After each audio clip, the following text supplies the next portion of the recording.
Hi, I'm Martyn, and welcome to the E3 PopBucket podcast special. With me today is Zara.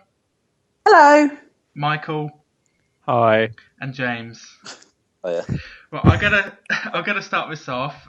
Simple question: who do you think had the best conference event at this year's E3? Depends. I guess. Do you mean overall, or just do you mean overall? Who do you think? I think Microsoft had the best in terms of showcasing games. Mm-hmm. I think probably Sony was the more popular of the two in terms of the kind of the features that they've announced for the next generation. Yeah. Would you say Would you say Sony won if you were to do the most sort of fanboy sort of style? That they won over the most people. Yeah.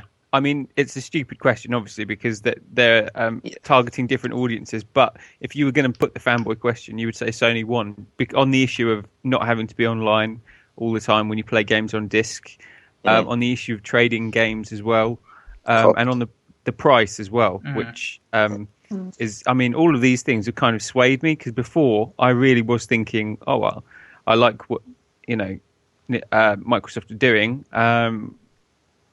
but I figured all of these things that are wrong with their console, the Xbox One, going to have the same problems with Sony. But Sony actually listened to the consumer fan base, because I think there was a lot of people out there who were organising and saying to Sony, please, for God's sake, don't do the same thing as Microsoft, and they listened. So I got to give them the win for that.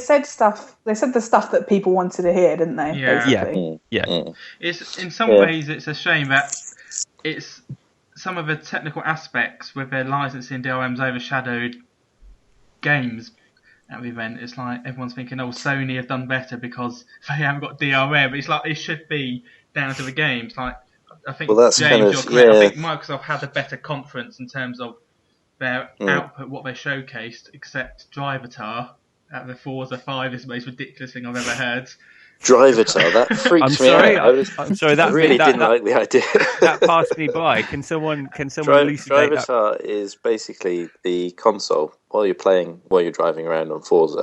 Yeah. It's picking up kind of your driving style, so like the way you take corners, the kind of the speeds you go at, and kind of little nuances about the way that you drive as an individual.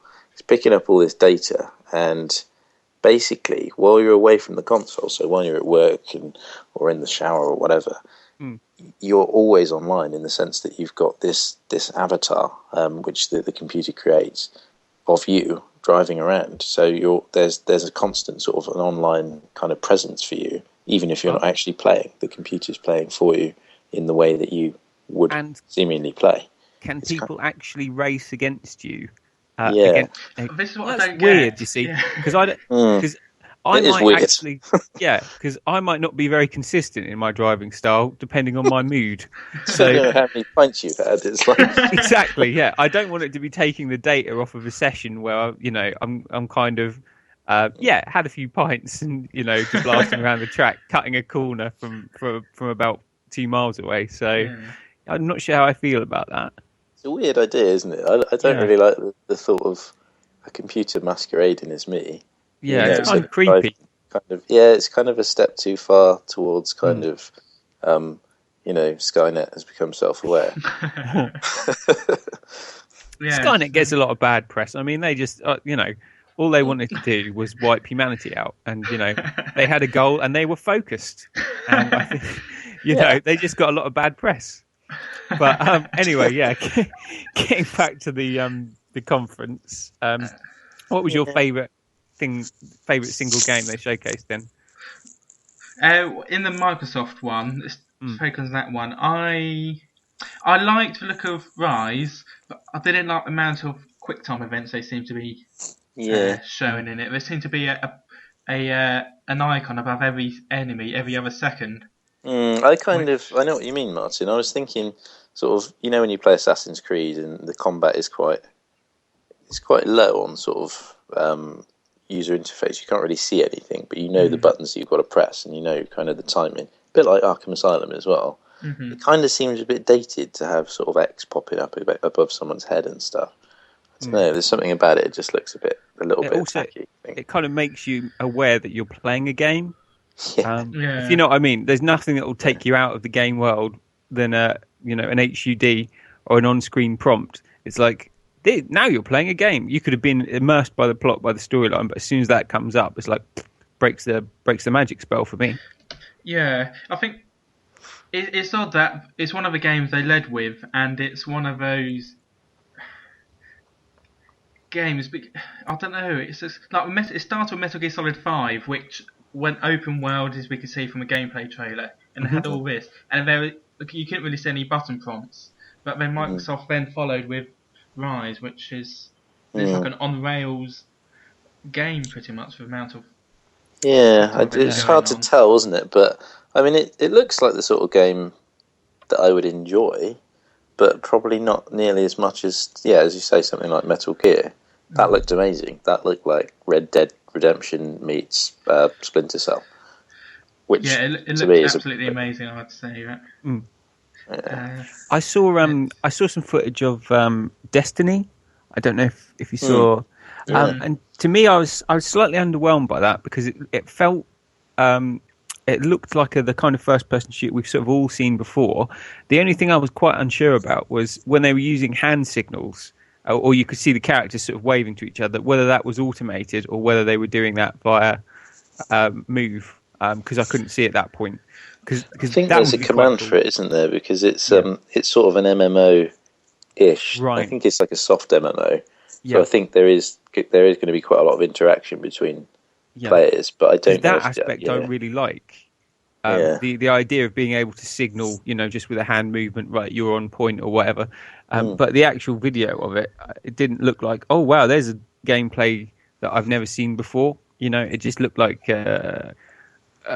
bog standard first person shooter with slightly nicer graphics, which is not really what I'm after at the moment. But I mean, it's Bungie, so you kind of it's going to be quite a deep experience, to be honest, and quite amazingly done.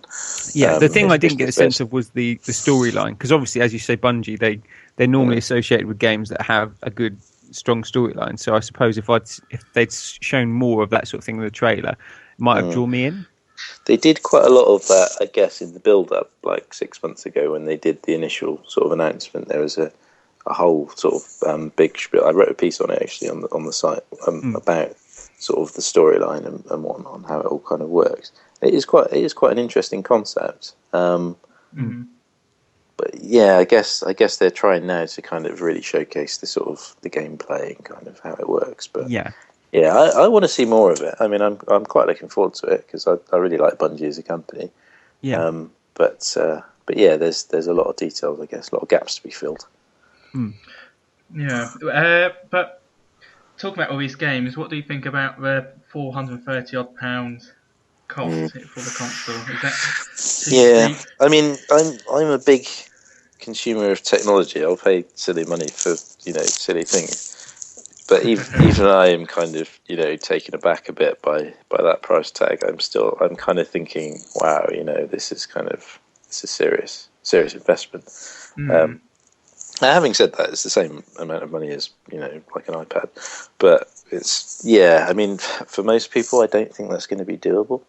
It's not you can't spend that on a whim, certainly. No. And with the two consoles coming out roughly the same time, unless you're exceptionally well off, you have to make a decision between one or the other. And the other issue, I guess, is backwards compatibility. Like, if the Xbox One was backwards compatible, you could say, okay, I'll trade in the old Xbox console. I'll get a bit of money, and that will help me, buy the new console. But you don't really get that now. The people that I've spoken to have said, well, I'm going to keep my Xbox 360 because I still want to play Max Payne, and I still want to play Halo 4. It's kind of, I guess that's kind of another knife to the jugular, which is kind of going to the difficult for the self-administered knife. Self-administered. Yeah. Just a question. How much was the Xbox 360 when it first came out? Wasn't it about Under 300? Yeah, 275. I think mine was. And that was the 20 gig model, so it was like the top. And the PS3 when that first came out, that was around the 400. That was 420, I think. So it's pretty much the same price. And we never backlash from that. I think we did get a backlash. The PS3, in that case, it was Sony that got the backlash for being the heavier priced console. So I think it's been a reversal.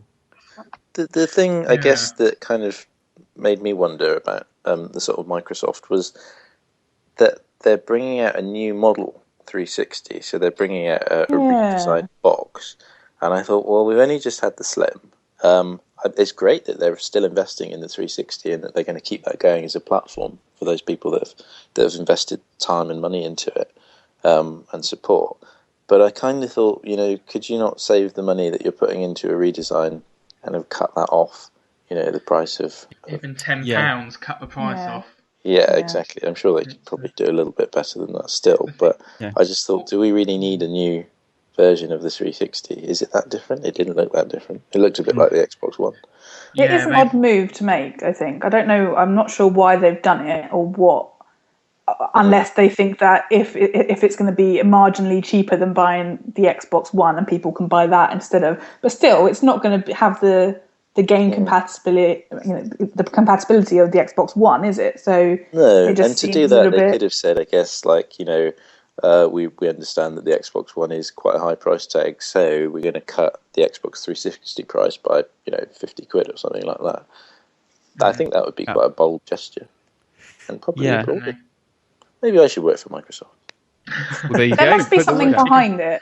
Yeah, there is. There must be. There is something there. We that must we're just be missing it. Yeah.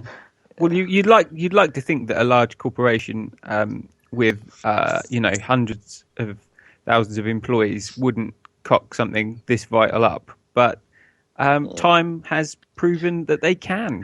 Many times throughout history. Yeah. So the other thing, the part of the price might be, I know I said last time that I was quite happy they included Kinect with it, or a version of Kinect, because that's something that I probably would need to be forced into doing. And, I like trying new things out, so that's fine. But I think there are loads of people who resent the fact that they're paying for part of a console that they're not going to use. Yeah, I know what you're saying there, Mike. I think the good thing, including Kinect, is that developers know everyone's going to have a Kinect 2 in their room, so they will focus efforts. Whereas now with Kinect, no one really makes an effort because only X% of people have it. Exactly. So I mean, that's the good side, definitely. But the bad side for me is that obviously that would have contributed towards the price of the machine. Probably about £50. Yeah, really. Exactly. Towards development cost, and there's people who are going to resent paying that money for part of the console that they're never going to use. You know what I mean? So there are people that I know, sort of hardcore gamers, who are not going to touch that with a barge pole. So yeah, I mean, I bought the Kinect on the current Kinect on day one. That was quite expensive. I think it was over £100.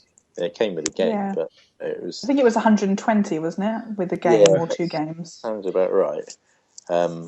Which was quite steep, really, for what it is, or probably for the use that I've gotten out of it. I mainly use it just to be lazy, so I can shout Xbox play. I think my opinion on the Kinect 2 thing, I think we have to give Microsoft benefit of the doubt that even hardcore gamers will get benefit out of it over the next few years out of the second model. Yeah. And I think, I think I think people will get to use it for Mass Effect 4 or Halo 5. I think it's definitely going to have Kinect features in that more than they've ever had before.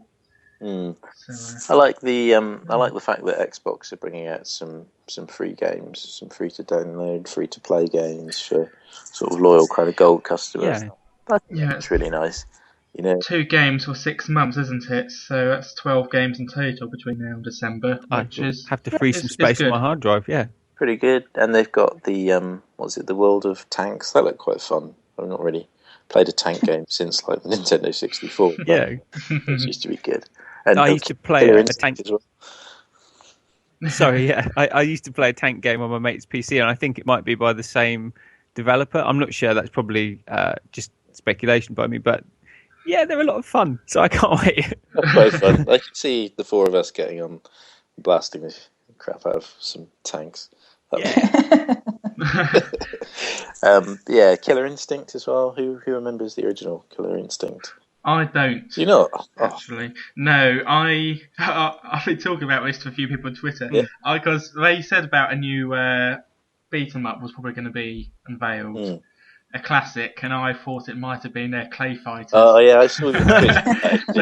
I was kind of secretly hoping you were right because there's little love for that game. Clay Fighters was it's all right. It was weird, but yeah, I mean, Killer Instinct, to be honest, was no better. That's free to play. They've confirmed since they revealed it. You get one free character with it. Yeah, that's going to be fun, isn't it? So, just playing online, everyone being the same character. They're like the original game. They had some really kind of crazy characters. They showed a couple of them. Saber Wolf, I think, was still in it. I think it was Glacier was the Iceman. In the original, they had a skeleton with a bandana, which is pretty cool. They had a woman that her finisher was she took her top off and flashed, and it caused the enemy to have a heart attack. Which I hope that comes back. I'd love to see that. Sorry, that's so good. Modern day is it's so misogynistic and wrong. When was the original Clay Fighters released? Because I remember hearing about 93, it. I think.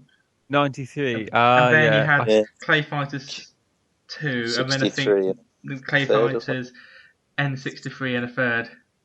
That's it, yeah. I think that's the third and final instalment. I think I'm correct. Those three. Yeah. So that was like 96, 97.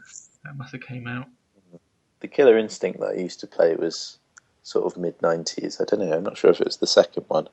It was one of those that was in all the arcades. So when you'd go sort of, on a little friendie's birthday party to the bowling alley, you'd end up, bashing a bit of Killer Instinct. And what was that other one? Something to do with Aerosmith. It was like a shoot 'em up. That was cool. And Time Crisis. Shoot 'em up to do with Aerosmith. How have I not played this? Yeah, do you know what amazing? It was like the New World Order. It was like a dystopian future, and Aerosmith was leading the rebellion. Do you remember that? I'll send you a link. Did you play Steve Tyler, or was you like a fan and you followed Aerosmith? I think you went to a gig or something, and Aerosmith sort of like leads you into a back room and says like, "Oh hello, it's up to you, you're gonna lead the war, and we're gonna take it to these whatever they are, Nazis." Yeah, I'll send you a link. I'm sure it's on YouTube. That sounds amazing. Cool. It was amazing. I'm really annoyed at my arcade for not having that now. Yeah, me too. Yeah, what's wrong with your arcades, you guys? Yeah. What are you playing, like Pac-Man or something?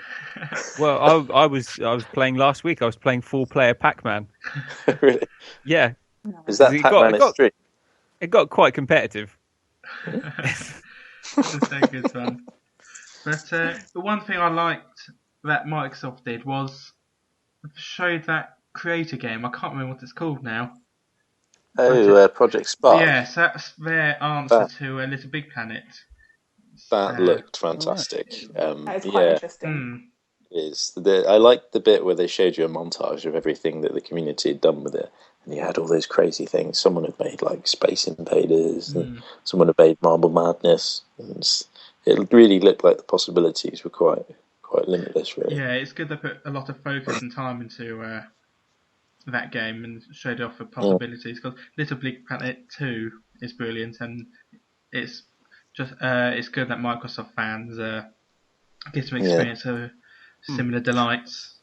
When I watch conferences, though, I sort of all this great stuff that you see, I'm becoming more skeptical, I think, in my old age, because I sit there thinking, oh, that looks amazing, and then I sort of start to think, but is it actually going to make it onto the console? Like, do you remember Milo when they were first talking about the Kinect and like all the great stuff that it would do? And I want Milo, and we never had Milo, and even though it was a Molyneux kind of weird project, I think that was probably one of the best things that they advertised for Kinect. And it always looked a bit creepy to me, Milo did, especially with Monoloo interacting with the little kid avatar. It just felt a bit wrong. But I know where you're coming from. I've always been sort of, not always, but like you, I suppose, with age, you kind of get more skeptical of the press conferences, and you think, well, is that actually going to make it through to the final result? But yeah, I do hope that Project Spark, comes through, because as Martyn says, Microsoft users haven't really had that before. So yeah, No. but what they have had before is Battlefield. The fourth game was showed off.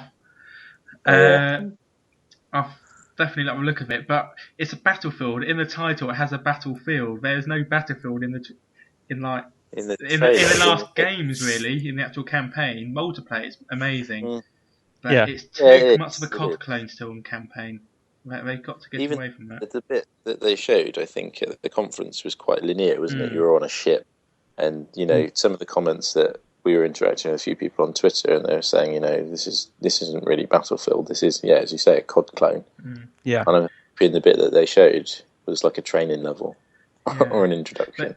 Because the old Battlefields, even Battlefield 2 was quite open. You could do a lot of different stuff. You could be the sniper on the hill. You could kind of, charge in, drive a tank up. Yeah, but I know what you mean. They're kind of getting a bit limited. I heard about Battlefield that they're doing away with EA are doing away with the online pass now. Yeah, every game is because of for everything DRM, because of the console. We don't need the online pass anymore. That's true. Basically, that's why we dropped it. It sounds like a good news story, but we didn't know the rest of the story at that point. It's basically because they've been forced. Their hand's been forced. They wouldn't have done it otherwise, really. Yeah, I think they've come out and said, it's actually financially better for us if second-hand purchasers spend money on the DLC, which accounts for more revenue than just getting an online pass in the first place. Just let them buy content, and people will be happy. And I think they've realised that, which is good. Yeah, it took them a while, though, didn't it? Yeah. But one thing, I'm kind of glad that Microsoft are getting rid of the Microsoft points as well. I think that's quite a good move, because even after years of using them, I still get confused. I don't know what 1,200 Microsoft points is. It sounds like not very much, but I think it's about, in fact, I don't know, it's about £8 or something, isn't it? Yeah, they're like really weird denominations, aren't they? So I'll be glad to just see, buy this DLC for £3. I'll be like, yeah, let's do it. I don't need to do the math. That's fine. Yeah. I can afford it. I get paid. That's cool. So that's good. The other thing I liked about the Xbox was that they were showcasing smart glass a lot more, and how you're going to sort of be able to use that on your phone or your tablet, assuming you've got a smart phone or smart tablet. I guess all tablets are smart. It's good, because I've had smart glass on my iPhone for like 6 months, and I don't know what to use it for. I've actually deleted it off my phone now. Yeah. It's a good point, Zara. I've only really used it to, like, I don't know, when I've been bored on the bus or something. I'm like, I'll see online. I'll see what's going on. Check my achievements. All I've used it for. Yeah, the best thing that they've done actually was the Halo 4 smart glass, which was part of the smart glass app, but it had a link in there to the Halo 4 bit, and you could see all the maps. You could see all your stats, so like how many people you killed, this weapon, that weapon. How long you've spent driving a vehicle, kind of who your nemesis is online, and all that kind of good stuff. Halo 4 actually did a really good job of it, but I think by the looks of it, what we're going to start to see happening more with the next generation and smart glass is actually using it as part of the game. So using it for your inventory management, using it to sort of, chart a path on a map or something, much like the sort of Wii U's kind of gamepad, I suppose. Yeah. Which I think is good. And in the absence of, a gamepad type piece of kit, I think, a lot of people have got smartphones. So I'd be quite happy to do my inventory management on my phone while I'm playing a game. That'd be good. You say that, James. The thing I like about the gamepad is that you're holding it and you got the screen right in front of you, and you got the controls, like the dual analog sticks, all the buttons, triggers. But if I'm playing the Xbox One, I've got the control in my hand, I'm going to have to be balancing my phone on my lap. And balancing? How big your phone? Well, because I'm going to have to take my hand off the Xbox One controller, prod on it, so it'd probably slip off my leg off the armchair or or something like that. And then I'm going to be honest with you, Martyn. route around. First world problem. It does sound like your setup is slightly too complicated. Well, no, how am I? If I'm sitting, Maybe just have it lying flat on a table I'm- near you, or on the. But if you're doing inventory management on the gamepad, it's like less than half a second. I'm gonna have to keep my phone turned on, all of its volume up, deactivate the settings so it doesn't auto turn off, and then I'm gonna have to like. Depends how often you're fiddling with your inventory, I suppose. Like, you're not going to be doing it all the time. And with the gamepad, I think, you can't. I'm sure you can't swap your weapons around while you're walking and do all that stuff that's overly complicated because you just haven't got enough fingers. I don't think it's going to still. You don't reckon it'll kick off? No. I like the idea that you were talking about, James, about you could see your stats though, because that would be good. Because often I'll be playing an FPS or something, and I think, how am I doing? And I'll just quickly press back to check the scores, and then I'll get nailed, and I'll be like, ah. So it'd be nice if I could just have something I could quickly glance at, and then you know what I mean. Yeah, or something you do while you're like waiting to respawn or something like that. Yeah, it's kind of. Oh. Yeah, it's nice to have the option. I think. I think it'll be good. Okay. Anyway, what do you think of Minecraft getting an update for both consoles? Just as a slightly bizarre thing that I noted. Yeah, it seems kind of. Well, I guess they'll need it on the next generation because it's so popular. But it probably won't be that different, will it? Really? Because I think on the updates, like largely driven by the PC version. Yes. So it's we're kind of a step behind, I think, on the console version. We are, yeah. You can do so much more on the PC version than you can do on the actual console. And also part of the charm as well is kind of the graphics and the retro look. So I can't see there being a massive graphical, development. But hey ho, I suppose people will buy it, so that's why it's there. Yeah, I guess it's you kind of need to have it, I suppose. But I mean, yeah, in terms of. Probably not really an upgrade in a true sense, is it? I think. No. We're on to PlayStation 4 now. Do you have any comments about the looks? Now we know what the console's it's quite boxy, isn't it? It sort of looks quite similar to the Xbox One, really. They've both gone for that kind of square dynamic, which is not a bad thing. It's slanted. I'm glad that they've lost the curves. Yeah. Like on the top, because it means you can put other stuff on it. Yeah, it's not going to roll around. You balance your coffee on it now. Yeah, you can balance. I can balance my coffee on it. I can put my smartphone on there if I want to use smart glass and I'm not using my PlayStation. Hey, it's not going to roll off the passenger seat in your car because it's got exactly. spherical size. Have you seen the difference in size between the consoles? The PlayStation 4 is about half the size. Is it? Yeah, oh wow, it's much smaller. I knew it was lighter, but I didn't realise that the dimensions were that much smaller. Yeah, it's quite impressive, really. That worries me slightly. What, have you not got much home space, or? No, I thought the Xbox One looked reassuringly big. I think the Xbox One is slightly bigger than the original PlayStation 3 model. Is it? Well, you kind of my views sort of like on. I don't really care what it looks like as long as it does the job. But let's be honest, they weren't going to go right now. Now for the next console, we've made it a triangle, or we've done this one and it's the shape of a donut. We kind of know what we're going to get. It's just going to be variations on a rectangle. So I think over the last few years, there's been some really weird concepts, hasn't there, for the PS4 and the Xbox 720, as it was known back then. And there was like, oh, look at this sphere. It's like a globe. Yeah, I was thinking that, like a sphere. It's amazing futuristic technology. It's never going to look like that. Never. But that's gone on since the dawn of consoles, because I remember when the PlayStation was first mooted, when they were talking about the PS2, they had like sketches, and some of them looked like pimped out microwave ovens, and like people had done just crazy third-party things, and people going, "Oh, it's real! This is what it's going to look like," and then it turns out to be absolute nonsense. That's it. Yeah, like here's a controller with a screen that's bigger than your head, but it's confirmed. It's been leaked from the factory. Internet full of nonsense. I've never heard of that before. But, on the games front, we already knew some of the games that showcasing, because they showed at that conference back in March, was it? But like Killzone, the new Infamous and Drive Club. We already knew some of those games, so it wasn't as exciting overall, I'd say, the Sony conference. But they did show. In terms of game revelations, I think you're probably right. There were franchises, there were FPS, shooting game, blah blah blah.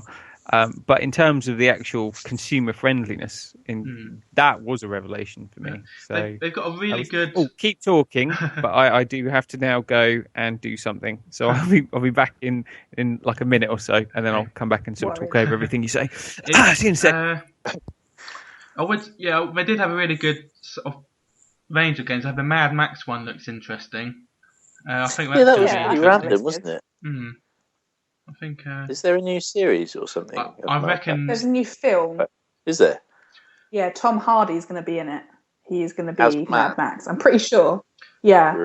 Really? That's I'm quite certain of that. I reckon it's going to be a new franchise with the film's popularity will help the games, and it's made by Avalanche Studios, who makes the Just Cause games, which I enjoyed the second one. So I reckon it'll be a good, a solid seller. Nothing too amazing in terms of numbers, but I reckon it's going to be a very enjoyable experience. Yeah, Avalanche don't make the most sort of polished games, but they do know how to make a game that is a lot of fun, I think. Yeah, it's like Just Cause 2. I hated the driving elements, but you don't spend much time kind of driving, I suppose, do you? That's kind of, once you learn sort of the parachute slingshot, you're sorted in terms of transport, really, aren't you? Yeah, exactly. That'll be good. That'll be good. They had quite a few other games, such as Arkham Origins, which looks good. Very much enjoyed the previous two, and this one looks just as good as the others. Yeah, it's not a Rocksteady, is it? But which kind of worried me a bit. But it did look really good. No, I think I didn't think it would be. They've got all the technology, all the foundations, all the mechanics from Rocksteady. So it's supposed to be a bit like Treyarch, I suppose, with Call of Duty. Infinity Ward did a lot of the groundwork, and Treyarch's ones in some ways are more interesting to me. I enjoy the more Black Ops 1 and 2 more than the Modern Warfare 2 and 3, I think. Yeah, I know what you mean. They're well done, aren't they? So perhaps the new developers, I've forgotten their name, will do quite a good job with Arkham Origins. It's a good rogues gallery. It did look good. It did look good, their gameplay, so fingers crossed for that. But what about Witcher 3? That looked quite good. Yeah, that does look immense, I'd say. Open world as well. Open world. Yes, open world. Hello. Yes. Hi. Michael, you loved Witcher 2, which you reviewed, didn't you, for us? Yeah. Really dense, really great plot. A lot of adult themes running through it, but not done in a in-your-face adolescent way, done as part of the story in a grown-up way. And it looks like Witcher 3 is going to be like that as well, but in an open, expanded world, which is tremendously exciting for me. So that was kind of the main issue, I think, with The Witcher 2, wasn't it? Was that some places that you kind of visited after you'd done your bit of mission, your bit of quest there, you could never go back. And I think that's kind of a really sort of strong manoeuvre to go open world, because it is an interesting world. They've written hundreds of or tens of novels about The Witcher and sort of the backstory and the world and the lore. So I think they've got a lot there to build quite a deep sort of environment to be roaming around in. Yeah, that's exactly what you want, isn't it? When you've got an open world, you want to be able to go down a side street or an alley and to have a story play out in front of you that you can interact with. And like the amount of lore, as you say, that Witcher's got written about it, they can use that or create their own brand new stuff and bung it in there. And the character is always going to be sort of an interesting character. So to see him interacting with more people is always going to be a bonus. So I really can't wait for that one. Yeah, I really like the Riv, actually. He's been one of my favourite characters, actually, of this generation. And I was quite sad that I'd never played The Witcher 1, actually. And somehow I missed that one. Yeah, me too. Exactly. I never had the equipment for it, unfortunately. Oh well. Nintendo now. I'm the only one who is Nintendo gamer at the moment these days. I think I've got a DS, but I don't really play it very much. No. I don't know if that even counts anymore. Well, I'm going to say I liked what I saw. It's wasn't the most revolutionary, unexpected Nintendo Direct we've ever seen, but what they do show, they don't tend to put wrong. Super Smash Brothers now has Mega Man and the Wii Fit Lady, which the Wii Fit Lady. Yeah, so that's an interesting inclusion. But Mega Man is the Wii Fit Lady the board? No, I think that might be one of their special moves though. Hopefully she picks up and whacks like Bowser overhead with the Wii Fit board. That's what I'm hoping for. Okay, So that's actually quite charming. Yeah, it's quite good. They're interesting like that. So and it's in 1080p, so it should look rather lush as well. And there's two versions. There's a 3DS version and a Wii U version, so everyone can enjoy with their own bespoke thing. Maybe I'll get back into the Smash Bros. I used to like Smash Bros. Did they announce any new hardware, like an extra large 3DS? XXL? No. XXL. No, it's purely a software. So they brought out their big guns, Mario Kart 8. That looks really good. It's got the flying segments and the underwater segments, as in the 7th installment on the 3DS, which I really enjoyed. And it's got the bikes from the Wii version, and it has like tracks that like F1 race styles, where it goes upside down, all twisty turny. I think it looks good fun. Don't you lot? Yeah. I like Mario Kart. I've got fond memories of 64. Yeah. You can't beat for 64. It's a crowd pleaser, isn't it? It is a crowd pleaser, which Nintendo do a good job with a lot of time. Yeah.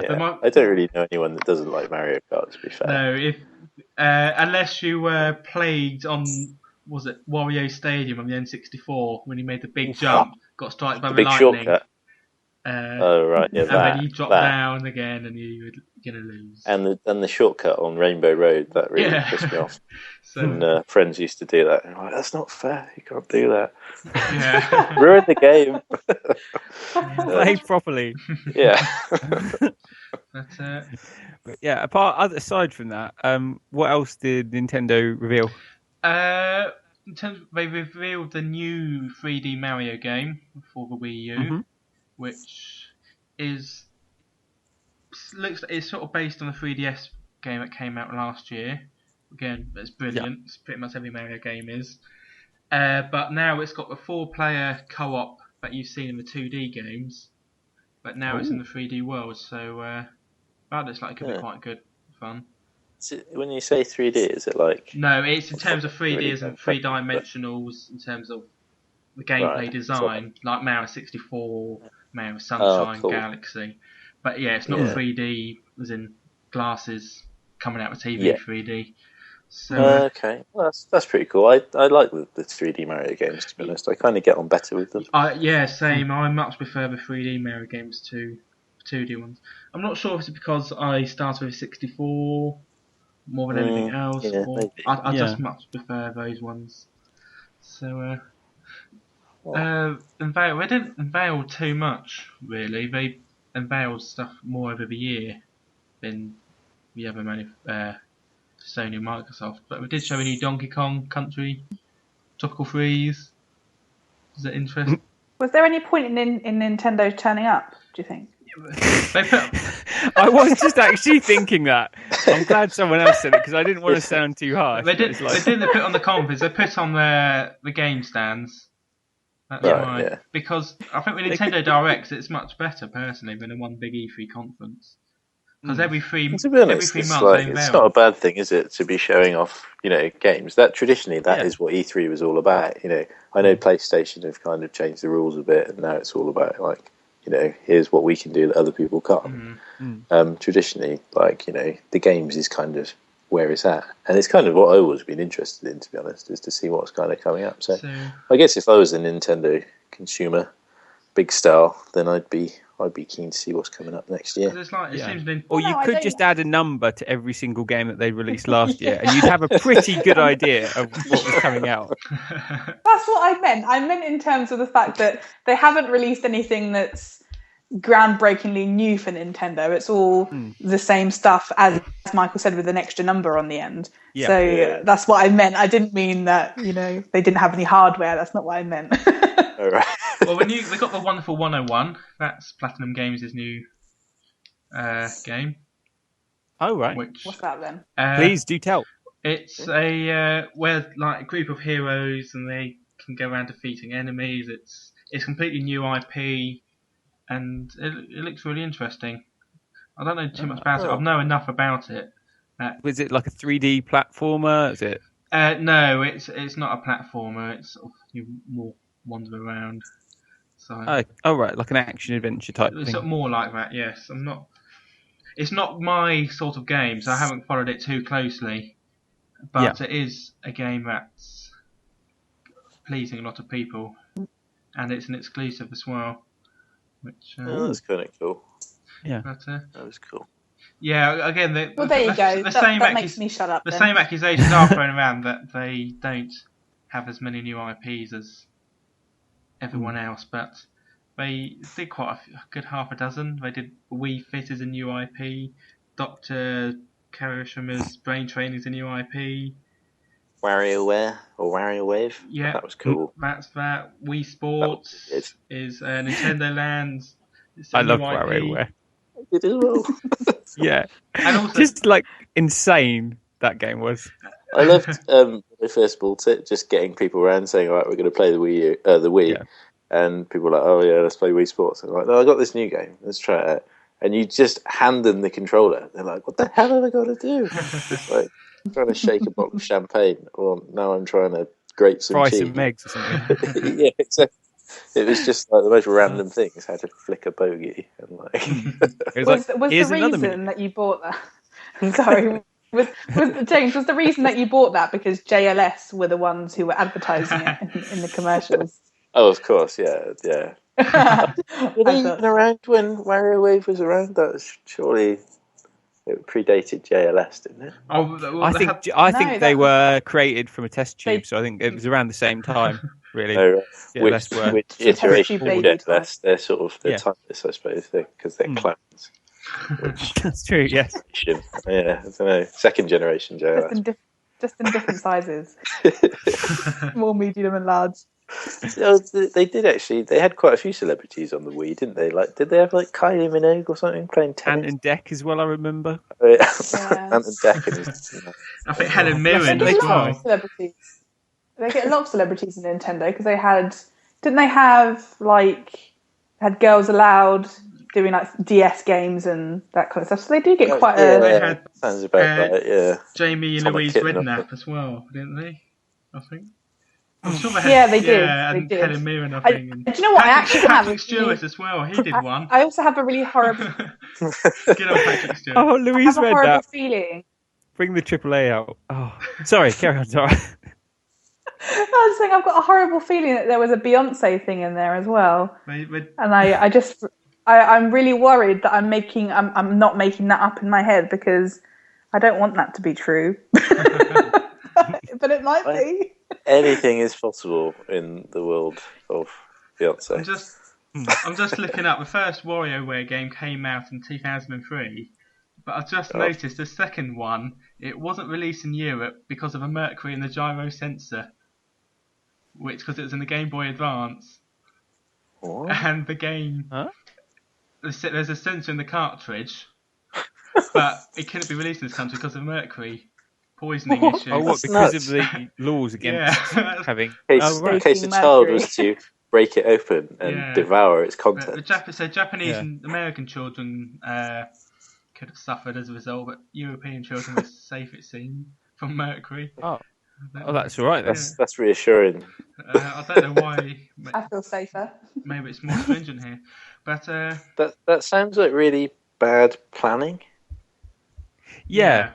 You'd think someone would kind of check the health and safety regs of the EU, being quite a large customer base. Yeah, again, no one would think that a corporation would be that rampantly incompetent, but yeah, apparently they were. So interesting. We're running out of time now. Can you think of the one game shown at E3 that you're most looking forward to playing? Even if it's coming out like in 2015 or so, just one that's excited you the most. I can tell you the game that I'm most looking forward to playing that wasn't shown at E3. Oh, okay. Yeah. And playing by the rules. and the pure reason why Sony has failed as a company. Oh, Ape Escape. okay. Where was the Ape Oh, Escape? not Ape Escape. Oh. Where was the Ape Escape? I was sat waiting to read. I didn't see that coming. No, I Did didn't. you not? I love Ape Escape. Genuinely didn't think you were going to say that. For some reason, I thought you were going to be Ape talking Escape about something serious. Yeah, I forgot. That's the one reason why I would have maybe thought, actually, maybe I I will buy a PS4. But no. I'm going to say the same thing, and they didn't show. They didn't show Theme Hospital 2. So. Dungeon Keeper 3. Oh yeah, well they've got War for the Overworld, which is a Kickstarter game, which I've backed actually, and the beta's out. That looked pretty good actually. So, quite a few people have been going on about it. No, seriously though, game for me, I really like the look of Dead Rising 3 as an exclusive. One that looks cool. I like the Dead Rising games, but that one looked a lot more serious than the last ones, but not in a bad way. Mm-hmm. Yeah. Did anyone else see Dead Rising 3? I did see it, and it looked good. I did. Yeah. Yes, I agree. I'm just hoping that it doesn't have the really irritating loading times that Dead Rising 2 had. Hopefully not. Yeah, and a cutscene every 2 minutes. Yeah, the really pointless cutscenes. Yeah, so bad. The thing that I'm looking forward to, which is probably going to sound really lame, but in the Ubisoft little dealy, they were talking about the new Rocksmith 2014. Damn you! As we all know. Sorry, I was about to announce that as mine. As we all know, I'm self-teaching guitar, so I'm looking forward to that coming out. Sorry, Mike. That's okay. Scramble. The Witcher thing. Yes. The Witcher thing. I kind of changed my opinion on what I'm looking forward to based on my mood. But at the moment, talking about Witcher 3 has got me really actually excited about, especially thinking about the open world. So Witcher 3 for me, I'd say. Witcher 3, you can use Smart Glass to control your inventory and maps.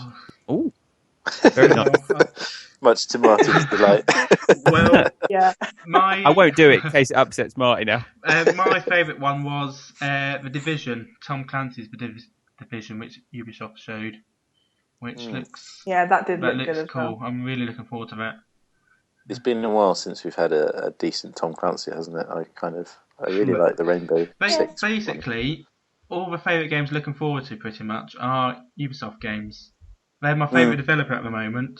They did... they pulled some good ones out the bag. Far Cry 3, Assassin's Creed was a bit iffy at points, but I quite enjoyed that. Largely the series is decent, isn't it? Yeah, yes. Rayman Legends is looking awesome, and Rayman Origins is brilliant. Splinter Cell Blacklist looks good.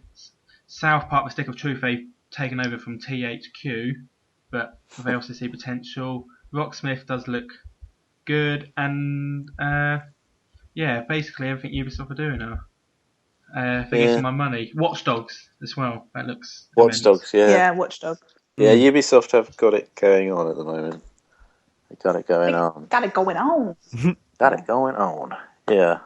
Yeah, that's good. So, well, in that case, we'll wrap it up. If you're listening and you wanted to let us know what your favourite game of V3 was, or your favourite moment, you can tweet us at PopBucketUK. Or comment on our Facebook page, which is facebook.com/PopBucket. We'd love to hear from you. Otherwise, it's goodbye from myself, goodbye from Zara, goodbye from Michael, Bye-bye. and from James. Goodbye. Take care.